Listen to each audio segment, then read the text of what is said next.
રાજકોટ ગ્રામ્ય જિલ્લામાં હની ટ્રેપનો એક ગુનો જામકંડોરણા પોલીસ સ્ટેશનમાં દાખલ થયો હતો, જેમાં 7 આરોપીઓને અમે અટક કર્યા હતા અને 2 આરોપી હજુ સુધી નાસ્તા ફરતા છે. પછી અમે લોકો જ્યારે એનું CDRનું એનાલિસિસ કરતા હતા તો રેકોર્ડ ઉપરથી અમને એક ઓર ફરિયાદી મળ્યો, જેની ફરિયાદ ઉપર જેતપુર સિટી પોલીસ સ્ટેશનમાં આ જ આરોપીઓ વિરુદ્ધમાં ગુનો દાખલ થયો છે. અને આ તમામ આરોપીઓનો CDRની ચકાસણી કરતા મોટા પ્રમાણમાં આમાં નંબર મળ્યા છે. અને અમે લોકો જેતપુર સિટી પોલીસ સ્ટેશનથી તમામ લોકોને સંપર્ક કરી રહ્યા છીએ.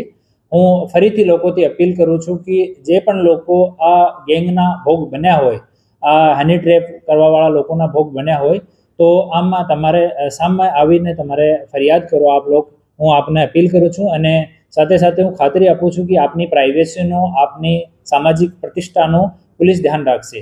આપ લોકોને ડરવાની કાંઈ જરૂર નથી. આ લોકોનો એમો જ એવો છે કે એ લોકો સૌ લોકોને ટાર્ગેટ કરે છે. એમાં કોઈ પરિવારનું, કોઈ સમાજનું કોઈ પણ માણસ આમાં ફસી શકે.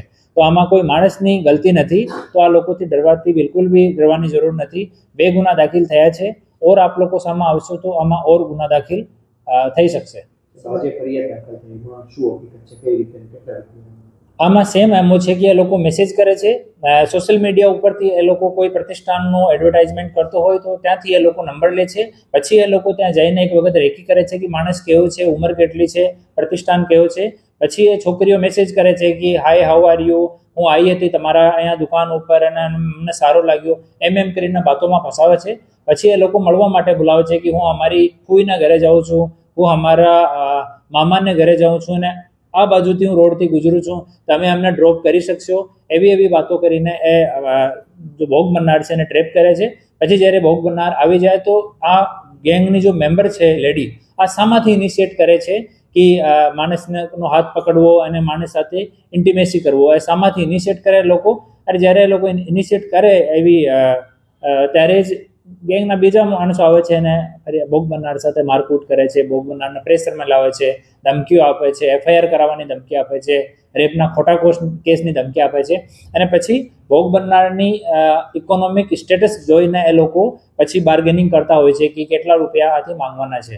અને જ્યારે કોઈ કનેક્ટેડ માણસ હોય, પ્રતિષ્ઠિત માણસ હોય કે એવો પોલીસનો માણસ હોય, વકીલનો માણસ હોય, કોઈ પોલિટિકલ ફેમિલીનો માણસ હોય, તો એવા માણસ હોય તો એ લોકો જવા દે છે. બાકી આમ આદમી અને એવો છે કે જો માણસ સામાજિક પ્રતિષ્ઠાથી ડરે છે, એ માણસને એ લોકો વધારે ટાર્ગેટ કરે છે. તો હું ફરીથી આમ જાહેર જનતાને અપીલ કરું છું કે આપને ડરવાની જરૂર નથી. આપની સામાજિક પ્રતિષ્ઠા ખરાબ થાય એવો કોઈ સંજોગોમાં કામ થશે નહીં. આપ લોકો આવો, અમે લોકો પૂરી પ્રયાસ કરીને આપની મદદ કરીશું. બીજી ફરિયાદમાં 1.5 લાખ રૂપિયા એ લોકો લીધા. Thank you.